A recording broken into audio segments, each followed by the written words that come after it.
Hello everyone, and this is Holocron Transmissions. I'm your host Nick, and this is Patrick. we're reviewing Star Wars Rebels Season 3, Episode 1 Steps into Shadows.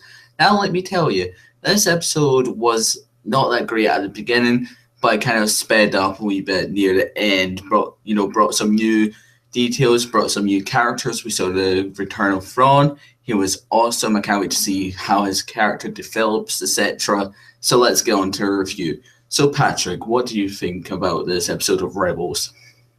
I do think that this is the weakest of their season openings.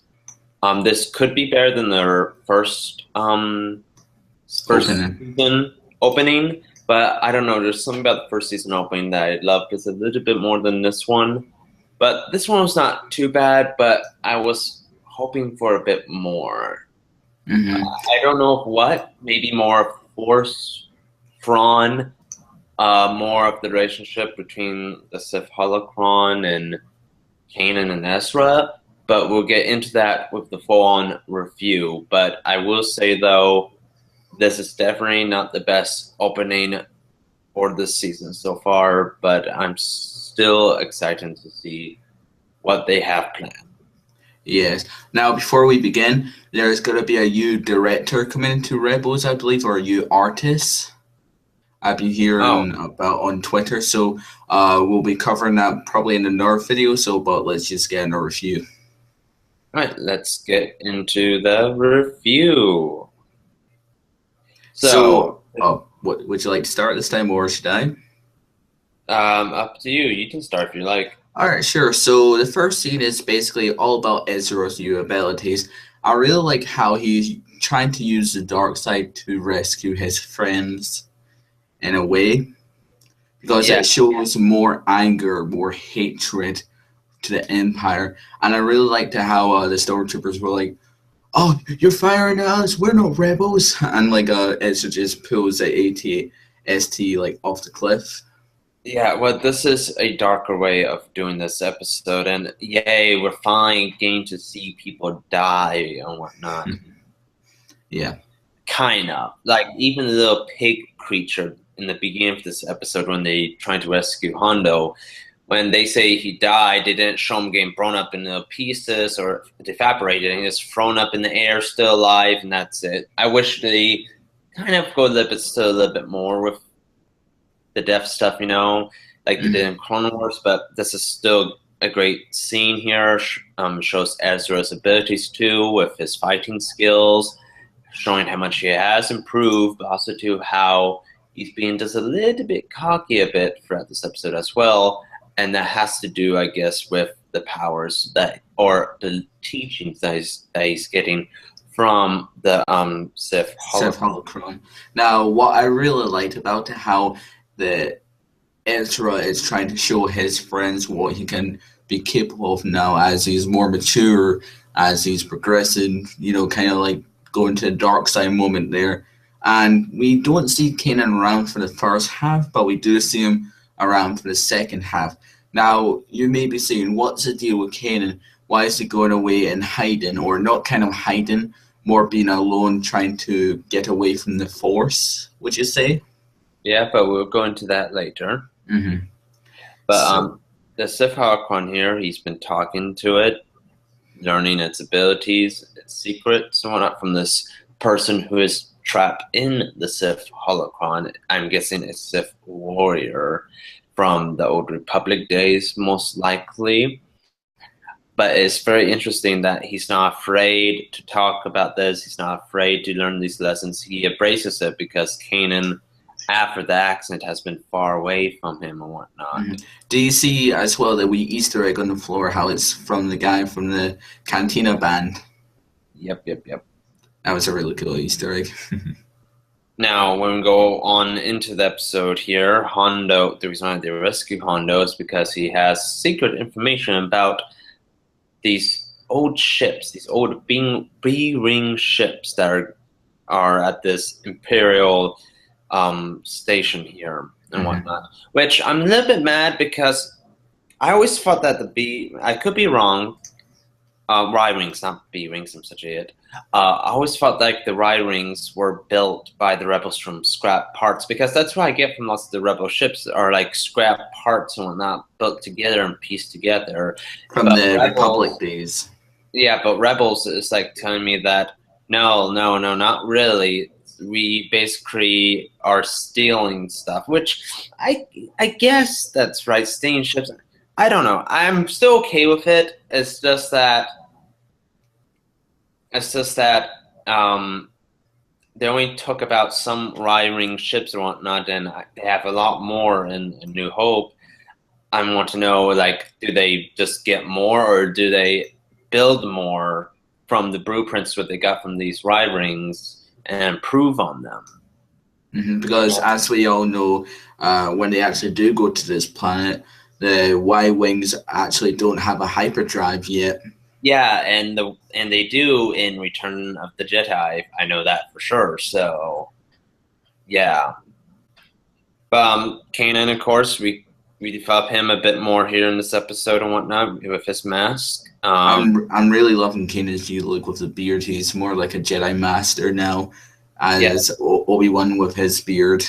but not really though. He's still kind of training a bit and whatnot. Like in this episode too, he had to train through his mind and whatnot through his blindness now. And of course, the best part with this episode, I think, is definitely with the Bendu here. I like to see more of the Bendu. I think we will too, because in later on in the season, we see like Darth Maul and Ezra with the Sith Holocron. I'm guessing we're going to get a scene with the Bendu and Ezra, and the Bendu's going to give Ezra back the Sith Holocron, either in the next episode or the episode after. Yeah, it has to be somewhere in the beginning of like at least the 5 or 6 episodes for sure.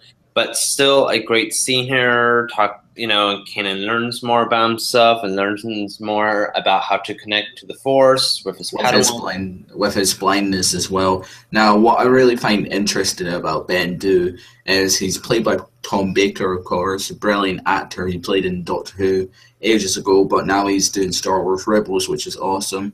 And, the Bendu is a light side and a dark side of the Force, so he sees everything from the good side and the bad side. He's a neutral. Yeah. I don't remember what the actual name is. There's a term for it. I don't remember right now. But he's neither a Sith or a Jedi. He uses just the Force as the Force. Mm-hmm. So now, I'm just hoping we see more of Bendu, because he kind of like had a short scene in episode 1. Like I said, we will most likely see more of him. I know for sure we will.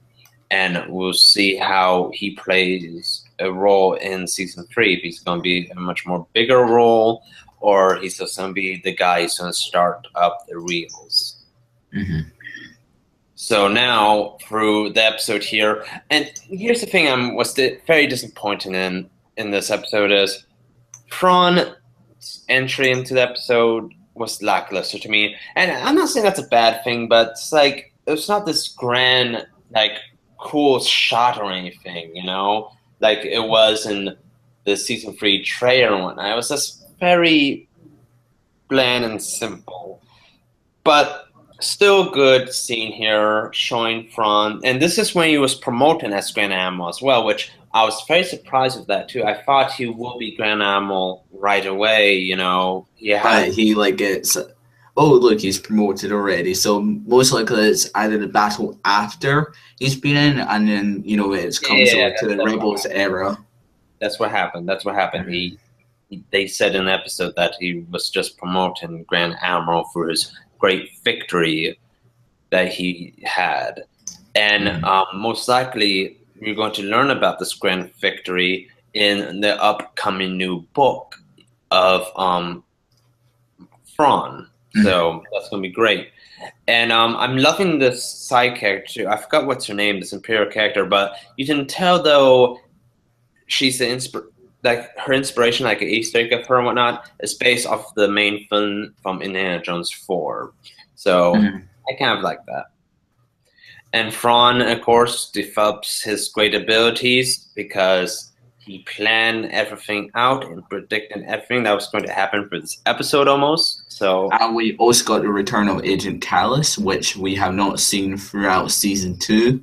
yeah, I don't know what they're going to do about Agent Callus in this season, because they give a good idea of what he might do, but if they don't do anything with it, then it just shows how lackluster I feel like Rebels is.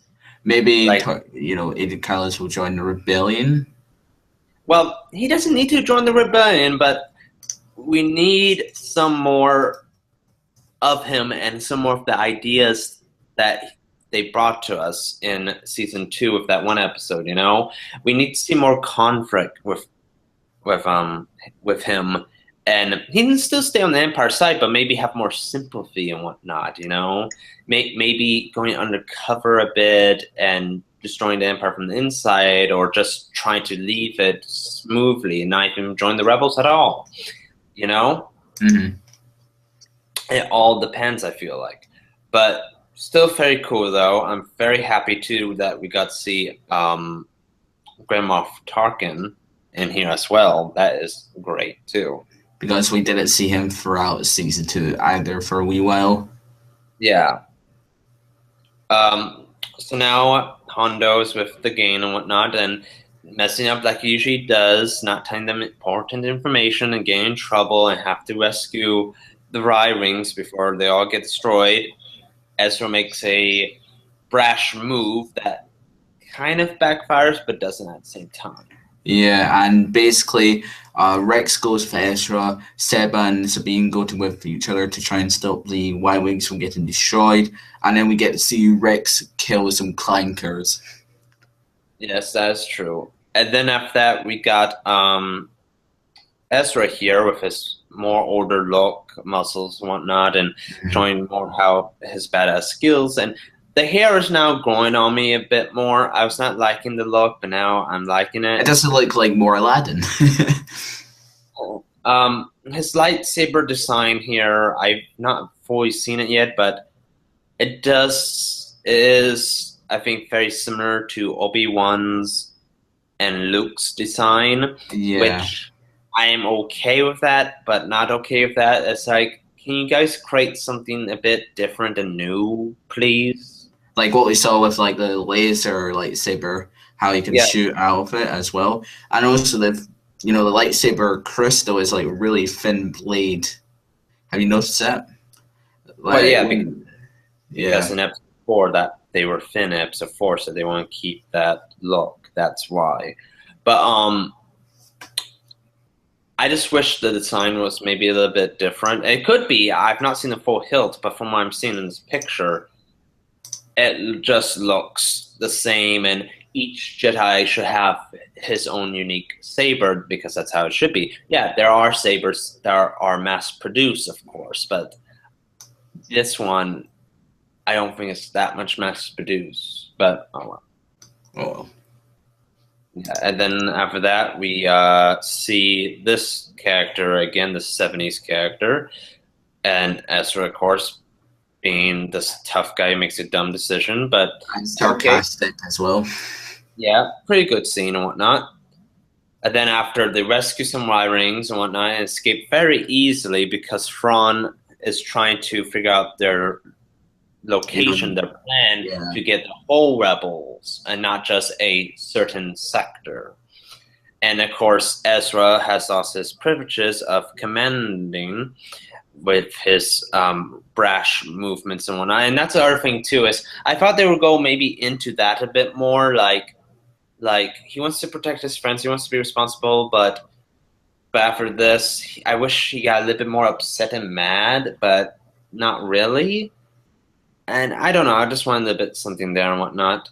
And I really like to see as well how we all thought that Ezra may actually die because of how the battle station was like falling so fast, but Kanan managed to finally catch him. Yeah. That was nice. Mm.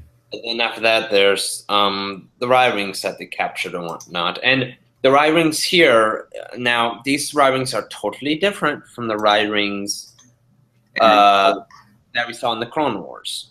Yeah. And Rex is saying these Y-wing babies are good, we use them in the Clone Wars, but they're totally a different design. So I want to know, when was this design change happening for these Y-wings, you know? During the episode 3 era, were these Y-wing designs change like maybe 5 years ago? If so, then that's not considered as very old as from it looks like here. See, this is why I have a problem with them stealing like a always shipmate array, because when you look at a Y-wing, as you can think of it like tons of different parts put together from different ships maybe and whatnot, and after that, because they're cheap parts, it's easy to mass produce and whatnot and remake, you know? But they could explain it more, you know, how they kept making more and whatnot and such, and why they always look a bit dirty all the time and all of that such. But we'll wait and see what happens. And the episode ends too, if I remember correctly, with Ezra and Kanan talking. Yes, that is correct. Yeah, having a good bond and whatnot and such, and Kanan saying that he will always be there for Ezra no matter what and such. And also Ezra says, "Where do you put a holocron?" Yeah, and which I will go into the Bendu most likely connecting to Ezra and whatnot, and this talking about the Sith holocron. Yeah. So, overall, what is your rating of this episode? For me, I have to say I'm gonna give it probably a 7 out of 10. Because it wasn't the best opening for Star Wars Rebels as we saw in Season 2 with Darth Vader. And it could have been more improved, but I really like the thing with Bendu, Thrawn, and all that good stuff. I will go up just halfway. I'll go 7.5 out of 10 for me. What's your reasons there? I will tell you, my friend. My reasoning for that is I do think this is the weakest opening, but it doesn't make it a bad episode. The problem I have with it is when you give us 2 great openings, and then you leave us to this one, which was good, but not a good, I feel like, opening punch. But you know what? At the same time, though, that could be a good thing, because if you notice the Rebels pattern, unfortunately, is the best episodes ever of Rebels are the beginning and the end episodes. Season 1, the best episodes is the beginning episode and the ending episode. Especially Season 2, the best episodes, and you can argue with me if you want on this, but you know it's true. The best episodes is the beginning episodes of Vader and the ending episodes of Vader. It's true. So now with Season 3, with this episode not being the best, maybe they finally learn, and maybe the next episodes throughout Season 3 are going to be actually super good this time, you know? And not just like, oh, hey, Season 1 and only, I mean, not Season 1, Episode 1, and then the last episode of this season were only the best parts, you know?